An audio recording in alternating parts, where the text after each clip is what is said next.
ಅಯ್ಯ ಅಷ್ಟೇನಾ? ನಾನ್ ಯಾರಿಗೇನಾಯ್ತು ಅಂತ ಎದುರು ಬಿಟ್ಟೆ. ಅಲ್ಲ, ಕಂದಾಯ ಕೊಡದಿದ್ರೆ ಸರ್ಕಾರದವ್ರು ಸುಮ್ನೆ ಬಿಡ್ತಾರ?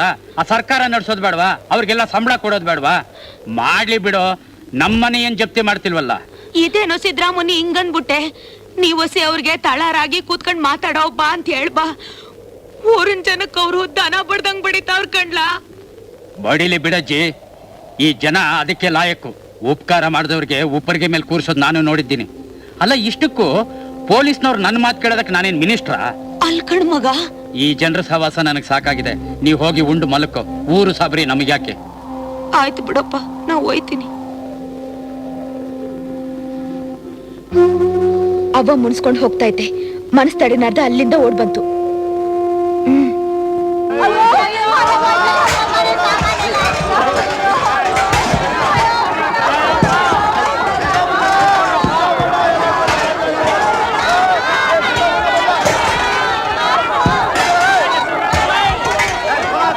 ಯಾರ್ರೀ ನಿಮ್ಗೆ ಇದನ್ನೆಲ್ಲ ಮಾಡೋದಕ್ಕೆ ಹೇಳಿದ್ದು? ನಾನು ತಹಸೀಲ್ದಾರ್ ರೇವಣ್ಣಪ್ಪ. ನೀನ್ ಯಾರೋ? ನಾನಾ? ಈ ದೇಶದ ಪ್ರಜೆ. ಯಾಕೆ ಹಿಂಗ್ ಲೂಟಿ ಮಾಡ್ತಾ ಇದ್ದೀರಿ ತಹಸೀಲ್ದಾರ್ರೆ? ನಾವು ಲೂಟಿ ಮಾಡ್ತಾ ಇಲ್ಲ, ಜಪ್ತಿ ಮಾಡ್ತಾ ಇದ್ದೀವಿ. 2 ವರ್ಷದಿಂದ ಕಂದಾಯ ಕೊಟ್ಟಿಲ್ವಲ್ಲ, ಅದಕ್ಕೆ. ಕಂದಾಯ ಕೇಳೋರು ಕಾಲಕ್ಕೆ ತಕ್ಕ ಹಾಗೆ ಮಳೆನೂ ಬರ್ಸ್ಬೇಕಾಗಿತ್ತು. ಹೋದ ವರ್ಷ ಒಂದು ಹನಿನೂ ಮಳೆ ಇಲ್ಲದೆ ರೈತರನ್ನ ಕಷ್ಟ ಕಿತ್ಕೊಂಡು ತಿಂತಿರ್ಬೇಕಾದ್ರೆ ನೀವೆಲ್ರಿ ಹೋಗಿದ್ರಿ? ಪರಿಹಾರಕ್ಕೆ ಅಂತ ಅರ್ಜಿ ಬರ್ಕೊಟ್ರೆ ಉತ್ತರನು ಕೊಡದೆ ತಲೆ ಮರೆಸ್ಕೊಂಡಿದ್ರಿ. ಆವಾಗ ಕಂದಾಯ ಕೇಳಕ್ ಬರ್ತೀರಿ, ಇದೆಲ್ಲ ಗೊತ್ತಾಗಲ್ವಾ? ಮಳೆ ಬರ್ಲಿಲ್ಲ ಅಂತ ಪೇಟೆಗೆ ಹೋಗಿ ಸಿನಿಮಾ ನೋಡೋದು ಬಿಟ್ಟಿದ್ದೀರಾ? ಮಸಾಲೆ ದೋಸೆ ತಿನ್ನೋದು ಬಿಟ್ಟಿದ್ದೀರಾ? ನೋಡಿ, ರೈತರ ಕಷ್ಟ ಏನು ಅಂತ ತಲೆ ಬುಡ ಗೊತ್ತಿಲ್ಲದೆ ಮಾತಾಡಬೇಡಿ. ನೀವು ನಮ್ಮ ಹಾಗೆ 1 ವರ್ಷ ಗದ್ದೆಯಲ್ಲಿ ಇಳಿದು ಕೆಲಸ ಮಾಡಿ ಆಗ ಗೊತ್ತಾಗುತ್ತೆ. ನಿಮ್ಮ ಹತ್ರ ಏನ್ ಮಾತು? ಈ ವಿಷಯ ಸರ್ಕಾರದಲ್ಲಿ ಇತ್ಯರ್ಥ ಆಗೋವರೆಗೂ ಜಪ್ತಿ ಮಾಡಿಸ್ಬೇಡಿ. ಜಪ್ತಿ ಮಾಡಬಾರ್ದಾ? ರೆವಿನ್ಯೂ ಇನ್ಸ್ಪೆಕ್ಟರ್, ಎಲ್ಲ ಜಪ್ತಿ ಮಾಡಿ. ಸುಮ್ಕಿರಪ್ಪ.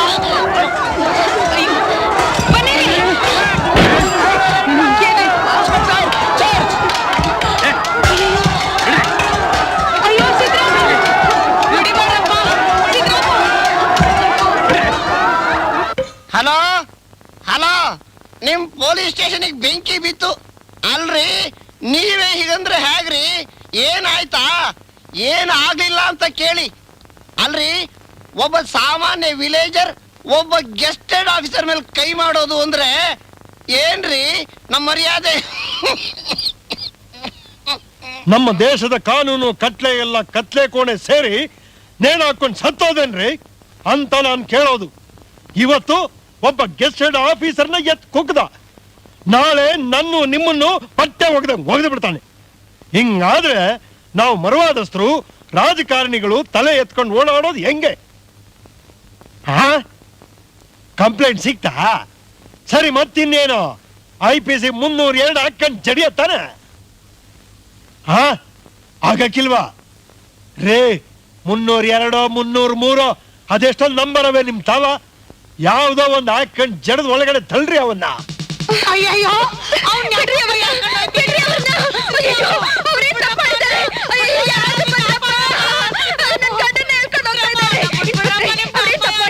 ನಾನು ಬರ್ತೀನಿ, ನನ್ನ ಕರ್ಕೊಂಡು.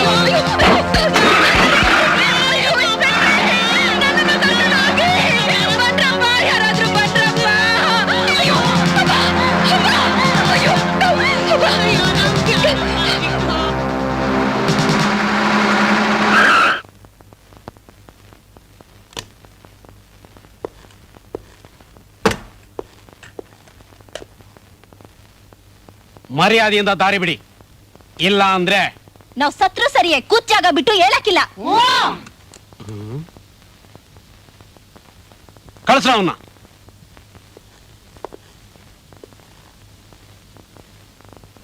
ನನಗೆ ಚೆಲ್ಲಣ್ಣು ತಿನ್ನಿಸ್ತೀಯಾ? ಈ ಸಲ ಬದುಕೊಂಡೆ.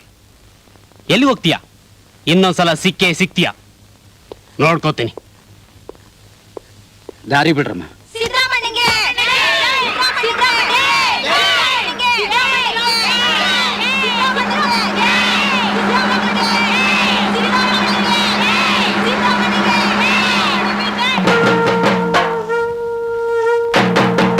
ನೀವಿದೆಲ್ಲ ಏನ್ ಮಾಡ್ತಿದ್ದೀರಿ? ಇದು ಕಾನೂನು ವಿರುದ್ಧ. ಯಾವ್ದಣ್ಣ ಕಾನೂನು? ಆ ಇನ್ಸ್ಪೆಕ್ಟರ್ ಏನಾದ್ರು ನಿನ್ ಮೇಲ್ ಕೈ ಮಾಡ್ಬೇಕಾಗಿತ್ತು, ಅಲ್ಲೇ ಕೊಚ್ಚಾಕ್ಬಿಡ್ತಾ ಇದ್ದು. ನೋಡು, ನಿನ್ನ ಸಿಟ್ಟು ನನ್ಗೆ ಅರ್ಥ ಆಗುತ್ತೆ. ಆದ್ರೆ ಇನ್ ನಮ್ಮ ಸಮಸ್ಯೆ ನೀವು ಹಿಡಿದಿರೋ ಕೊಡ್ಲಿ ಮೊಚ್ಚಿಂದ ಬಗೆಹರಿಯಲ್ಲ. ಅವ್ರ ಹತ್ರ ಕಾನೂನಿದೆ, ಬಂದೂಕ ಇದೆ. ನಾವೇನಿದ್ರು ಅಹಿಂಸೆಯಿಂದಲೇ ಪರಿಹರಿಸ್ಕೋಬೇಕು. ಸಿದ್ದರಾಮಣ್ಣ, ಅಹಿಂಸೆ ಅಹಿಂಸೆ ಅಂತೇಳಿ ನಮ್ಮನ್ನೆಲ್ಲ ಬಲಿ ಕೊಡ್ಬೇಕು ಅಂತ ಮಾಡಿದ್ಯಾ? ನಮ್ ತವನು ಅಸ್ತ್ರಗಳವೆ. ಒಂದಪ್ಪ ಮಸ್ತವನ್ ಬೀಸ್ದ ಅಂದ್ರೆ ಆ ನನ್ನ ಮಕ್ಕಳ ತಲೆ ಅಲ್ಜಿನ್ಕಾಯಿ ಉದುರ್ಬೇಕು. ನೀವ್ ಹಿಂಗ್ ಕಡಿ ಬಡಿ ಅಂತಿದ್ರೆ ಊರ್ ತುಂಬಾ ತಲೆಗಳು ಉಳ್ಳಾಡ್ ಹೋಗ್ತವೆ. ನಷ್ಟ ಆಗೋದು ಯಾರಿಗೆ? ನಮಗೆ ಅಲ್ಲ. ನಿಮ್ ಹೆಂಡತಿ ಮಕ್ಕಳು ಅನಾಥರಾಗೋದು ನಿಮ್ಗೆ ಇಷ್ಟನಾ? ಹೇಳಿ. ಅದಕ್ಕೆ ತಾಳ್ಮೆ ಇರಬೇಕು ಅನ್ನೋದು. ಗಾಂಧೀಜಿ ಮದ್ದು ಗುಂಡು ಹಿಡ್ಕೊಂಡ ಇಂಗ್ಲಿಷರ ವಿರುದ್ಧ ಹೋರಾಡಿದ್ದು. ಸರಿ ಸಿದ್ದರಾಮಣ್ಣ, ನೀವ್ ಹೆಂಗ್ ಹೇಳ್ತೀರ ಹಂಗೆ ಕೇಳ್ತೀವಿ. ಅದೇನ್ ಮಾಡ್ತೀರೋ ಮಾಡಿ.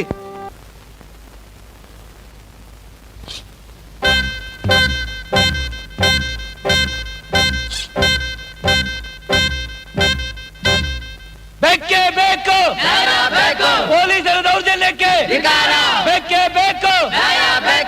MLA ಸಾಹೇಬ್ರ ನಮಸ್ಕಾರ. ಹೇಳಿ. ಜಪ್ತಿ ಮಾಡಿಸಿ ಗಲಾಟೆಗೆ ನಾಂದಿ ಹಾಡ್ದವ್ರು ನೀವು. ಈಗ ನನ್ನ ಕೇಳಿದ್ರೆ ರೈತರ ಮನೆ ಜಪ್ತಿ ಬೇಕೇ ಬೇಕು. ಪೊಲೀಸರ ದೌರ್ಜನ್ಯಕ್ಕೆ ರೈತರ ಕ್ರಾಂತಿ. ಪೊಲೀಸರ ದೌರ್ಜನ್ಯಕ್ಕೆ. ಯಾಕೆ ದಣೆ, ಏನಾಯ್ತು? ಯಾಕೆ ಹಿಂಗ್ ನಡುಗ್ತಾ ಇದೀರಾ? ಚಳಿ ಜ್ವರ ಬಂದ್ಬಿಡ್ತು. ಸಹಜ ಅಲ್ವಾ? ಮನೆ ಮುಂದೆ ಮುಷ್ಕರ ಧರಣಿ ಅಂತ ಕೂತ್ರೆ ಯಾರು ತಾನೇ ನಡ್ಗಾಕಿಲ್ಲ. ಮಿನಿಸ್ಟ್ರುಗಳೇ ನಡುಗೋಯ್ತಾರೆ. ನಾನು ಇಂದ ಕಡೆ ಬಾಗಿಲ್ದೆ ಬಂದೆ. ನೀವೇನ್ ಎದುರ್ಕಬೇಡಿ. ನಾನು ಇಲ್ಲಿಗೆ ಬರಕ್ ಮುಂಚೆ CM ಜೊತೆ ನೇರವಾಗಿ ಫೋನ್ನಾಗ ಮಾತಾಡೇ ಬಂದೆ. ಅದಕ್ಕೆ ಲೇಟ್ ಆಯ್ತು. ಏನಂದ್ರು? ನಿಮ್ಮನ್ನ ಪಾರ್ಟಿಯಿಂದ ಕಿದಾಕ್ಬಿಡ್ತೀನಿ ಹಂಗೆ ಹಿಂಗೆ ಅಂತ ಎರ್ರ ಬೆರ್ರಿ ಎಗರಾಡ್ಬಿಟ್ರು. ಯಾಕೆ ನಾನೇನಂತ ಕೆಲಸ ಮಾಡಿದೆ? ಗೋಲಿಬಾರ್ ಮಾಡಿಸಿ ಯಾರನ್ನ ಕೊಲೆ ಮಾಡಿಸಿದ್ದೀನಾ? CM ನ ಯಾಕೆ ಏನು ಅಂತ ಕೇಳಕ್ ಆಯ್ತದ? ನಿಮ್ಗೋಸ್ಕರ ಬಹಳ ಕಷ್ಟಪಟ್ಟೆ ದಣಿ. 1 kg ಬೆಣ್ಣೆ ಹಚ್ಚಿ ವಯಸ್ಸಾದ ಜೀವ ನಮ್ ದಣಿದು, ಇದೊಂದ್ ದಫಾ ಮಾಫಿ ಮಾಡ್ಬಿಡಿ ಅಂತ ಹೋಗಿ ದಡಾರ್ನೆ ಕಾಲಿ ಹಿಡ್ಕೊಂಬಿಟ್ಟೆ. ಫೋನ್ನ ಮಾತಾಡ್ದೆ ಅಂತಂದೆ. ಫೋನ್ನಾಗೆ ಹಿಡ್ಕೊಂಬಿಟ್ಟೆ. ಸರಿ ಆಯ್ತು, ನಿನ್ನಿಯತ್ತಿಗೆ ಬೆಲೆ ಕೊಟ್ಟಿದ್ದೀನಿ, ಸಸ್ಪೆಂಡ್ ಮಾಡಾಕಿಲ್ಲ, ಆದ್ರೆ ತಕ್ಷಣ ರಾಜೀನಾಮೆ ಕೊಡಕ್ ಹೇಳು ಅಂತ. ರಾಜೀನಾಮೆ? ನಾಟಕ, ರಾಜೀನಾಮೆ ನಾಟಕ. ನೀವಿಲ್ಲಿ ರಾಜೀನಾಮೆ ಕೊಡ್ತಿದ್ದಂಗೆ ಅಲ್ಲಿಂದ ಬೈ ಎಲೆಕ್ಷನ್ ಅನೌನ್ಸ್ ಆಯ್ತದೆ. ನನ್ಗೆ ಆ ಸೀಟ್ ಕೊಡ್ತಾರೆ, ಸೀನಿಯರು ನಿಮ್ಗೆ ಕೊಡ್ತಾರೆ. ನಿಲ್ಲೋದು ಗೆಲ್ಲೋದು. ನಿಲ್ಲೋದು ಗೆಲ್ಲೋದು ಅಷ್ಟು ಸುಲಭವಾಗಿ ಆಗ್ತದಾ? ನಾಳೆ ಜನ ಓಟ್ ಹಾಕ್ತಾರ ನಂಗೆ? ಅಯ್ಯೋ, ಜನ ಯಾವತ್ ನಿಮ್ಗೆ ಓಟ್ ಹಾಕಿದ್ದಾರೆ, ನಾವ್ ಹಾಕ್ಸಿದ್ದಲ್ವಾ. ನೀವೇನು ಎದುರ್ಕೋಬೇಡಿ. ಇದು ತಗಡಿ, ತಗೊಂಬಿಟ್ಟು ರಾಜೀನಾಮೆ ಪತ್ರಕ್ಕೆ ರುಜು ಹಾಕ್ಬಿಡಿ. ರೈತ ಕ್ರಾಂತಿ. ಪೊಲೀಸರ ದೌರ್ಜನ್ಯಕ್ಕೆ ಬೇಕೇ ಬೇಕು. ಶಾಂತಿ ಶಾಂತಿ. ಈಗ ತಾನೇ ಚೀಫ್ ಮಿನಿಸ್ಟರ್ ಇಂದ ಮೆಸೇಜ್ ಬಂದಿದೆ. ನಿಮ್ಗಾದ ಅನ್ಯಾಯವನ್ನು ಒಪ್ಪಿಕೊಂಡು ಶ್ರೀ ಮನ್ಮಥ್ ಕುಮಾರ್ ಅವರು ರಾಜೀನಾಮೆ ನೀಡಿದ್ದಾರೆ. ಹಾಗೆ ನಿಮ್ಮ ಗ್ರಾಮವೂ ಸೇರಿದಂತೆ ಸುಮಾರು 26 ಗ್ರಾಮಗಳನ್ನು ಬೆಂಕಿ ರೋಗ ಪೀಡಿತ ಪ್ರದೇಶವೆಂದು ಘೋಷಿಸಲಾಗಿದೆ. ಈಗ ಹಾಕಿರೋ ಕೇಸು ವಜಾ ಮಾಡಲಾಗಿದೆ.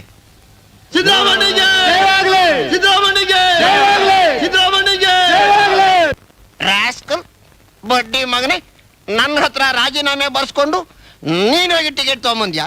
ಎಷ್ಟು ಧೈರ್ಯ ನಿನ್ಗೆ? ಯಾವೆಲ್ಲ ನೀನು ಕೊಟ್ಟನು? ಕೊಡಾಕ್ ಯಾರು ಬರ್ತಾರೆ? 2 ಲಕ್ಷ ಬಾಯಿಗೆ ಹಾಕಿದೆ, ಅದೇ ಕೈಗೆ ಬಂತು. ಲೇ, ನೀನು ರಾಜಕೀಯ ಹೇಳ್ಕೊಟ್ರೆ ನನಗೆ ರಾಜಕೀಯ ಮಾಡ್ತೇನೆ. ನಾಯಿ ನನ್ನ ಮಗನೇ, ನಾನು ಡೆಲ್ಲಿಗೆ ಹೋಗ್ತೀನಿ. ನಾನಿರುವಾಗ ಅವ್ರಿಗೆ ಕೊಟ್ರಿ ಟಿಕೆಟ್ ಅಂತ. ಡೆಲ್ಲಿಗೆ ತಾನೆ ನಿಮ್ ಟಿಕೆಟ್ ಅವರೇ ಕೊಟ್ಟವ್ರೆ.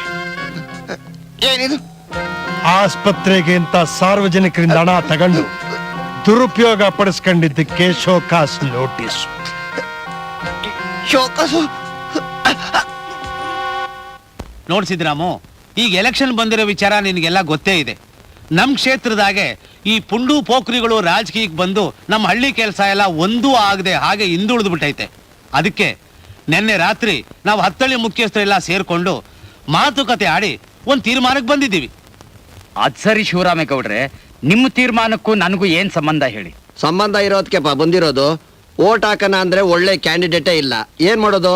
ನೋಡಿ, ನಮ್ಮ ಮನೆಯಲ್ಲಿ ಯಾವ ಕ್ಯಾಂಡಿಡೇಟು ಇಲ್ಲ.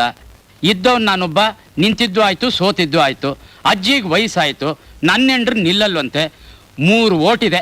ನೀವು ಹಿರಿಯರೆಲ್ಲ ಸೇರಿ ಯಾರಿಗ್ ಹಾಕು ಅಂದ್ರೆ ಅವ್ರಿಗೆ ಹಾಕ್ತಿವಿ. For more updates, like, comment, subscribe to our channel.